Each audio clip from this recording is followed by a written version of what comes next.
Hey, what's up, everybody? It's me, Erica. This is your Love and Hip Hop episode 12, season 5 review. We're gonna get into it.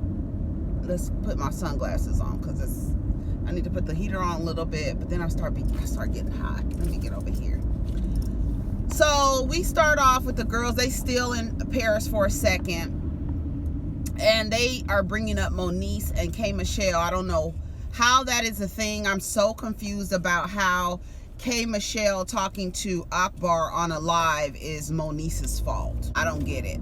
I have no idea. Tiarra is clearly trying to figure out someone to blame for the situation. She's clearly trying to be mad at somebody for the situation, and it really doesn't call for it, and you have no reason to be mad, but whatever. Brooke says she's gonna tell Moniece that she sang the song in the booth when she left out of the room, when she left on the stretcher. Apple meets with her dad. She goes to church to meet with her father, and he's sitting in church. Let me tell you something. I just want to, I don't know how to say this, but as soon as she said she was meeting her father at church, I knew he was up to some bullshit. I knew that he wanted to create a space where she felt like this is a safe space, church, and my dad is talking to me about this woman and this contract, and he wants to see a contract, and he therefore wants to protect me. Apple is not here with any of that shit. And she's right. Her intuition is serving her ass right. You too overbearing. You're too money hungry. You too trying to be on camera. You're not really trying to be my father. You trying to be on TV, my nigga. And that's absolutely true. Everything that he's doing, and although like I'm looking back and I'm like, you know, that's cool that he wanted to get her counseling. That's cool that he wanted to do all these things for her. But you're meeting her, telling her all of a sudden you want to protect her from Sean Love. And you don't even know Apple. You don't know Apple. You don't know Sean Love. You don't know what this is about. You don't know Apple's personality to be able to determine whether or not she's making a good decision or not. Well, I just don't get it. I just don't understand it. All of a sudden you want to be this protective father. Where were you when it was time to protect her from getting molested? Where were you when it was time to protect her from going to 35 different foster homes, my nigga? Now you want to protect her when there's money involved and you feel like you can get a share of it. I spot the nigga, Apple spots the nigga, Sean Love spots the nigga. I'm sure everybody else can spot the nigga too. That motherfucker wants some goddamn money. And that's the only reason why he's showing interest in that girl, is because she's on this fucking show. Apple's like, I'm not with the protective father bullshit.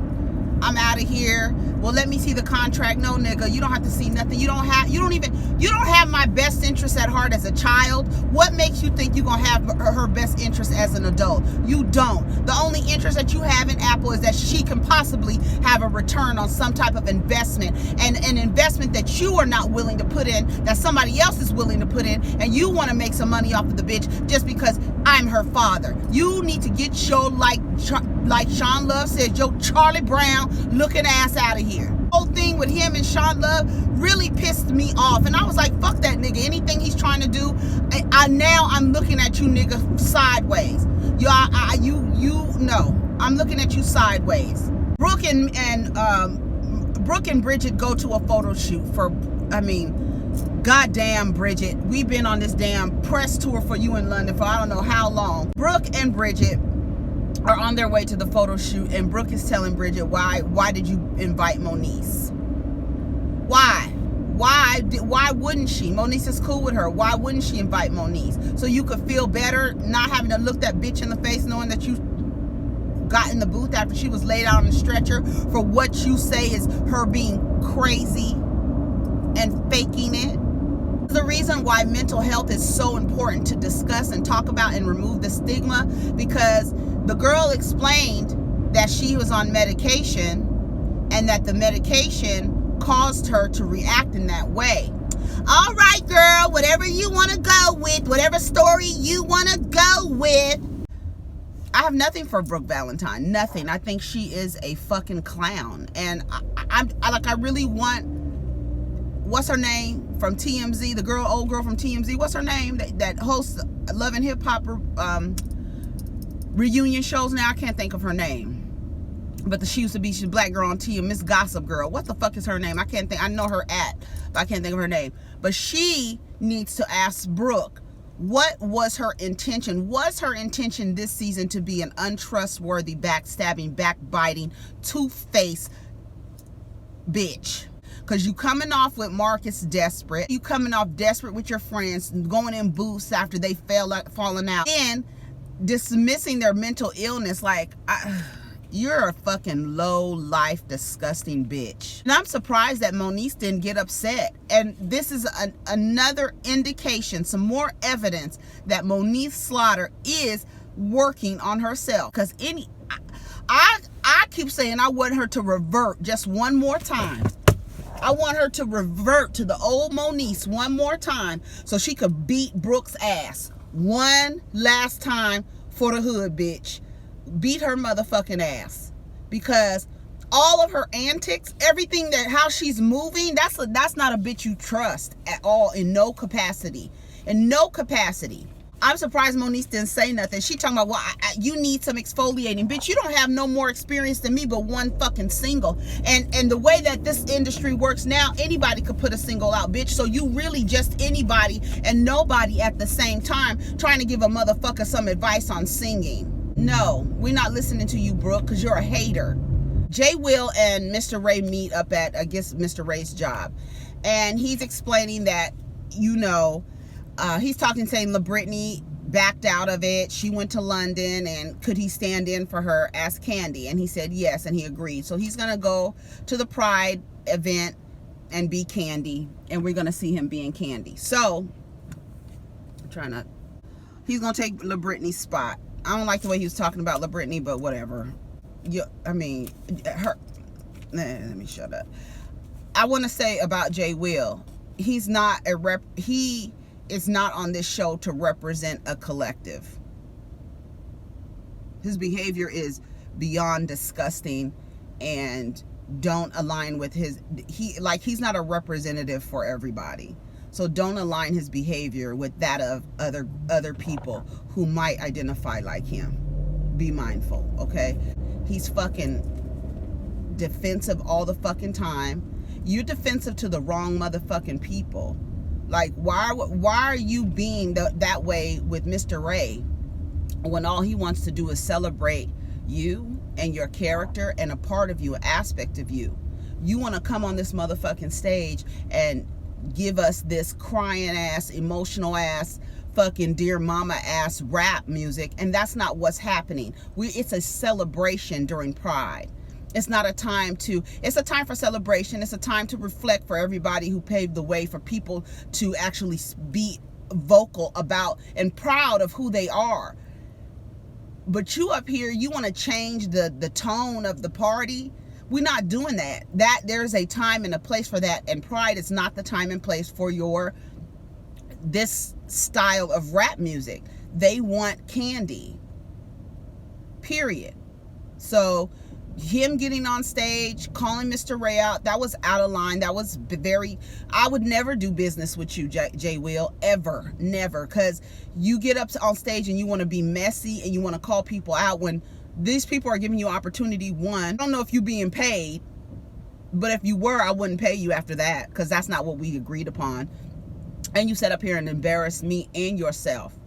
And just like Ray told him, this is a time back in the day, people were just being tolerated. Now we are being celebrated, and you should want to celebrate that aspect of yourself. Why do you want to make it this depressed thing? And why are you beating us in the head with this depressed ass rap music? That's not the vibe right now. You want to bring everybody down. We're trying to have a celebration out here. Hey, Will, you need to get your fucking shit together and act like you got some motherfucking sense. Because you up here looking dusty, looking dry, looking like you need some motherfucking cocoa butter. And you sitting up here trying to make everybody want to listen to your fucking music at the wrong fucking time. And you're going about it all fucking wrong. And nobody's going to want to fuck with you. I did see Kandie on Wildin' Out. And it was cute. So you know where where the coins are. Do your other shit somewhere else for another crowd. This is not the crowd for your act right now. We want Kandie, my nigga. And if you don't want to do Kandie, don't offer her up. Don't accept payments for acting like Kandie. Don't do none of that. if you don't want to do that anymore. But you was on Wild 'N Out as Kandie. I'm sure they didn't want to see Jay Will. Because Jay Will's an angry fucking rapper. Emotional, angry rapper. That's not the vibe we going for. It's a time and a place for everything, but that's not the time, Jay Will. And you playing yourself every time. Every time. Paris, they said Paris was drunk and wanted to call K. Michelle. Slapped Brooke, and I wish we would have seen that. And Moniece and Tiarra said that they have to talk about their situation. And Tiarra's like, you know, I really want to talk to you because you really talking about my man with K. Michelle. And she was like, what? I'm not talking about your man with K. What are you talking about? First of all, that's your man? Oh, y'all still together? Is that what's going on? Tiarra, you spilling shit in your anger, not realizing that you spilling your own tea, you fucking up your own case. For what? Some dick, bitch? You a stupid bitch. You another stupid bitch. You sitting up there, this man claiming that this man abused you. Now see, we want to believe women when they say things. But then when you in the bed with a nigga, when you flying out, not just texting, okay, well, yeah, we did text, you know, I miss him. No, bitch, you flying out getting dicked down by your abuser. That's not how it works, and it doesn't work like that. And you're not going to be able to make a case for that. You're not going to be able to make a case for yourself. Now, the revenge porn thing, how the laws work, I'm not so familiar with it, but it's not going to help your case if the person you say is seeking revenge on you, you still getting dick from, and you still laying up with. So it does. To me, it wouldn't look like it would help your fucking case. How would it help your case, Tiarra? And why are you getting at Moniece about talking to K. Michelle about Akbar? That what K. Michelle talked to Akbar about had nothing to do with you. Although she mentioned you in the meeting. What was you doing in order to determine whether the nigga was trustworthy or not? He's not trustworthy. He's vile. He's conniving. He's predatory. He's disgusting. He's a hustler. He's evil. He's a waste of fucking flesh. I don't give a fuck what color his fucking eyes are. That fucking nigga needs to go down. He needs his ass beat just for being a deceitful ass person. I don't like deceitful people. Like, I don't like, what are you doing? And why are you up here, Akbar, smiling in Brooke Valentine's face, smiling in K. Michelle's face, trying to recruit every bitch in that circle? That didn't I tell y'all when I first saw his smiling ass face that motherfucker was tried to fuck with Nikki, and that's the reason why Nikki don't want to fuck with them. And he's proving to me that my theory is possibly true, that you're going around to every woman in the love and hip hop circle and trying to get her in your fucking harem. You pick the main overweight, low self-esteem, halfway decent looking girl out of the group, and you groomed her, Teairra Marie. And now you got her low self-esteem, low vibrating ass running back and forth to Texas after some dick, and then acting like she's upset because you put out a porn of her sucking dick. It was clear that Teairra Marie wanted to get Moniece riled up at that table, because she kept getting up, she kept leaning over towards Moniece, and Moniece held her position, kept her calm, and she said, there's nothing else for us to say. You tell me you don't trust me for talking about you, but you want me to go to talk to K. Michelle about you in this situation. That doesn't make sense. Nobody's gonna win. So we might as well just stop talking now. And I'm with Moniece, bitch. You're not looking for any resolve. You're trying to be strong and wrong in your shit. You wrong, bitch. And we're going to prove that you wrong. You a fucking bird, too. You another stupid bitch. Sean Love and John Watts, they meet. He's coming to her as a concerned father. She said, I don't know what you're concerned about. Apple already signed with me. What you concerned about? What you trying to figure out? You abandoned her in her personal life, but you are so concerned with her business life. Let me tell you something about Sean motherfucking Love, bitch. Sean Love was getting his ass together, bitch. You're not going to pull one over on me, bitch. You fucking dirty ass man. You're not going to pull shit over on Sean Love. And I'm glad she got his fucking ass together. You up here trying to get some money. And then when he said, so what you trying to tell me, you want to split something? She's like, nigga, what the fuck are you talking about? Didn't nobody say anything about splitting anything. What are you talking about? It's clear that you here because you want some fucking money, nigga. What do you plan on doing for her? Since you so concerned, Daddy, what do you plan on doing for Apple Watts, John Watts? I'm so fucking glad Sean got his ass together. You were so concerned about her business life, but you left her. Why, you want to Google me, nigga? Let's Google. Ain't nobody knows who the fuck you are. You Apple Watts father. You ain't nobody. And you ain't even that. Clown.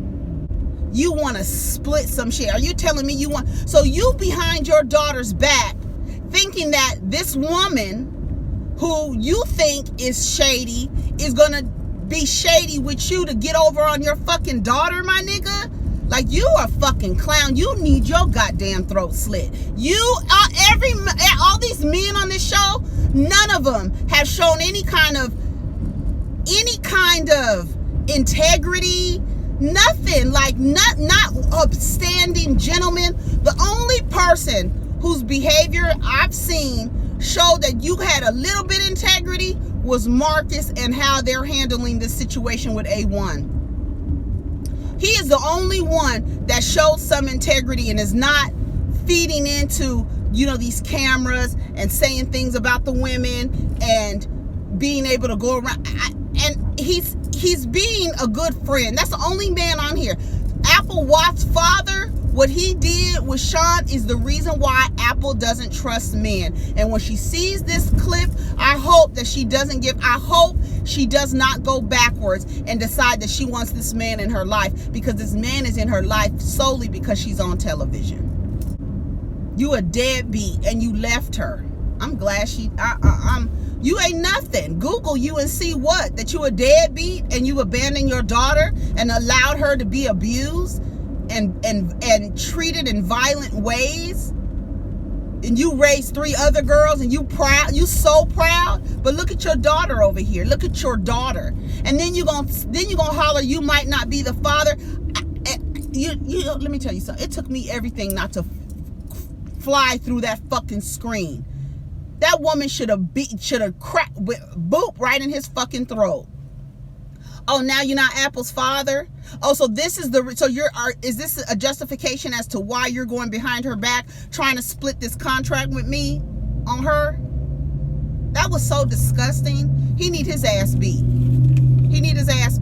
Him, Brooke, Rockstar, fucking Teairra Marie, they all need their motherfucking ass beat. All of them. Jay Will, all your asses. All of y'all need your ass beat for your behavior.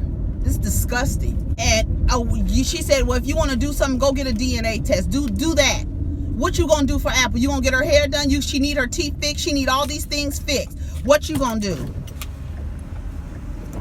Right. And then motherfuckers don't want to do nothing until you put your window down. Then you want to act like you scared and let motherfuckers over. Shit. You got to put your window down so these bastards can let you over. So they can feel threatened before they let you over. Bastard. Brooke meets with Akbar. I don't even want to talk anymore about Apple Watts, because everything that she said about that man, she was right. She was right in not trusting him. Her intuition was right. Don't trust that bulldog looking man. Don't trust him. And then she said, what are you going to do for her with no return? What are you going to do for your daughter just to do for her? You understand what I'm saying? I'm so glad Sean, people were saying they don't like Sean's pimp approach, but nigga, no, you're not about to come in here. First of all, you so worried about her business. Why wasn't you worried about her personal life? This girl's been abused over and over again. Does not trust men because of you. And had bad relationships with men because of you. And now you want to profit off of her, you disgusting piece of shit. Brooke meets with Akbar. Somebody need to dump her ass over into that fucking lake. Dump her ass over. Did y'all notice when Brooke said that she was loyal to nobody but truth. Did you hear what she said? Didn't Jennifer Williams say that same shit on fucking Basketball Wives? I'm on the side of truth, and I don't know whose truth to believe right now. You ain't loyal to nobody, Brooke. You're disgusting. Like, ugh. You're disgusting. You're disgusting too. He tried to shoot his shot again with Brooke. I'm sorry things didn't work out with us. What are you talking about? Like,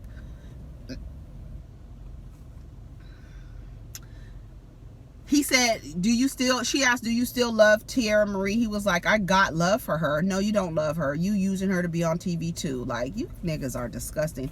And then Teairra Marie, you stupid for allowing yourself to be used just so you can have some dick. You know how much dick is in Los Angeles? Do you understand how much penis is in Los Angeles? And you running around after this nigga who is not only grooming you to be a part of his poly relationships without your knowledge, but videotaping you and releasing it to the public, then going around and trying to fuck all your circle of friends, trying to recruit your circle of friends. This is who you are? This is what you were? We still together. And he said he's going to send Brooke some receipts to prove that him and Teairra Marie are still together. Paris is trying to be in the movies. And she is in a movie with Amata La Negra. They're doing some movie. They're excited. She tells Amata about what happened with K. Michelle and saying that K. Michelle stole. She was like, well, did you pay her back? She's saying that K. Michelle won't accept the money. And she did try and pay her back. Amata says she don't have to. I mean, she's not going to let it go. So you're going to have to move on. She's not going to let it go. And she doesn't have to let it go. If K. Michelle wants to speak about you stealing $1 from her for the rest of her fucking life, she can, because you did. You did it. And you're not accepting you're not accepting responsibility for it. You're trying to justify stealing by saying it was just. It was just. I don't care if it was just 50 cents, bitch. You stole from that girl. You took something from someone without permission. The literal definition of that is stealing. You are a thief. People who steal are thieves. And according to K. Michelle's receipts, bitch, it wasn't just $50. It was $8.33. It was $15.35, bitch. You out here racking up money on K. Michelle's dime, thinking it's okay because it's a small amount. But you're not to be trusted, Paris. Although I do think her makeup and everything application is really nice and pretty, you still a thief. And if K. Michelle wants to talk about you being a thief forever to ruin your reputation so it doesn't allow you to work with anybody because you like to steal from people, little pieces of you like to embezzle, you like to take little pieces of money that eventually stack up to something. You stole from the girl. You stole from the girl. K. Michelle finally meets with Paris. Paris lied on Moniece and said Moniece said that she was being a bad friend and that's how it came up. She was like, Moniece said that? Oh, Moniece meets with Kimberly. I forgot about that. I almost skipped over that. And I don't know why Brooke was there. And Kimberly says that she likes Brooke. No, you don't. You're not going to like her, bitch. You just wait till you get to know Brooke a little more. You're going to end up beating her motherfucking ass, Kay. I know that for a motherfucking fact. That's not a bitch that Brooke Valentine is exactly the bitches that K. Michelle be talking about in her song. That she is the epitome of the bitches K. Michelle be talking about in her song. That type of hoe. That's the type of bitch. You're not gonna like her talking about, oh, I like her. You like that bitch in the moment. But when you see she's loyal to nobody and she'll backbite and gossip about you, you'll see you'll want to beat her ass in about 6 months. There's no loyalty to Tiarra, K. Michelle says, and it's true. I don't have no loyalty. I could speak to whomever the fuck I want to speak to.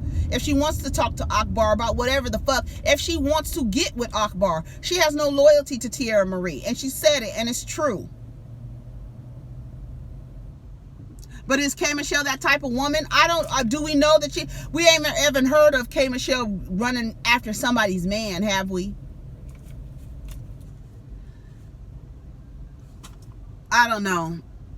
They gossiping. They showing the video of Teairra Marie at the airport with Akbar. So everything about what you're saying, nobody's going to be able to back you up, bitch. You're going to be standing alone because one thing I will say, there are some women that when a woman says that she's been abused by a man, there are some women who will stand by the woman no matter what, whether she's lying or not. Then there's some women who find out the woman is lying and completely back away from it because it removes the urgency behind the act. Revenge porn, anything. And it sucks because you don't want to align yourself with somebody who's lying. Like, did he do this to you? Did you forgive him? Why don't you drop the case? If you forgive him, I think the case is dropped, or they didn't take the case on something. I had to look it up, but I don't think that there's any. The last time I looked it up, it was no new developments. Tiarra's playing a fucking game. Her and fucking Ray J sounding like fucking Ray J. Y'all out here playing this fucking game, and this shit is stupid for television. And then you so stupid you can't even play the role all the way to the end, bitch. You gotta be flying out. Why couldn't you? I mean, I guess that's part of the storyline. You saying this man released revenge porn, you going back to the man, then getting mad at everybody for not supporting you. You backwards ass stupid bitch. You backwards. You're fucking backwards. Are you not gonna let me over, lady? You're a fucking backwards bitch. You want everybody to support you and to stand up for you against Akbar, but you laying up with Akbar. So we can't support that. How are we supporting you when you laying up with you sleeping with the enemy, like they say? Bitch, we can't support you. We can't stand up for you. K. Michelle and Paris meet. Kimberly meets. Paris lied again on Moniece, saying that Moniece said she was a bad friend, and that was not true. You were drunk and asked Moniece to call K. Michelle because you're not a thief and K. Michelle ruined your life. You shouldn't have stole from her, Paris. That's all I gotta say. I mean, you shouldn't have stole from her. It was just $50. Okay, it doesn't matter. It was just a $50 Uber ride. And then she took out money out of her purse. And then K. Michelle said, you got some ones, girl. Like, you doing the most. You are doing the most, Paris. And you up here acting, I don't know. That shit was so stupid. But baby, when I tell you she dunked K. Michelle like she was at a fucking carnival and hit the goddamn bullseye. Oh my God. She threw that water or whatever it was in her face. First of all, Kimberly, you know better not to have any drinks on a table when you arguing with somebody. You already know that. She doused her. When I tell you she threw so much shit in K. Michelle's face, K. Michelle had to spit it out of her mouth. You was running your big mouth that wide that when the girl threw the shit in your face, you swallowed half of the drink. I know there's a lot of people happy about K. Michelle getting a drink thrown in her face, but Paris was wrong. You could be mad all you want to, bitch. You's the one that was doing the stealing. You the one doing the stealing. Nobody else. You're the one. You mad at everybody. You mad at K. Michelle because she told everybody that you were stealing. Now, should K. Michelle frame it? She took money without permission. Okay, bitch, that's stealing. Everybody knows what the fuck it is. Well, how do you want her to say it? What do you want her to say, Paris? What would you suggest that she say when she's talking about the time you took money from her without her knowledge? What should she say that you did? She tried to say, she put the app on my phone. So what you do is log out and put your own fucking credit card in, you broke bitch. You a thief. You're a thief. She's yelling, you're a thief, you're a thief, you're a thief. We're going to see what's going to happen next week. That's my time. I tried to remain calm and try to touch every point. It's hard to watch this show. The one that I'm really most mad at on this episode is Apple's father. That's the one I will say, I won't even say I'm disappointed, because you just, as far as you can throw them, period. As far as you can throw him. Big ass nigga. Up there trying to take money and split money with Sean Love, thinking Sean Love, I hope Sean Love goes right back to her and tells her everything her father did so that she can split ties with that nigga once for all. You won't get no shine on this motherfucking screen for me, bitch. That's it. All right, y'all. Take care of each other. Peace.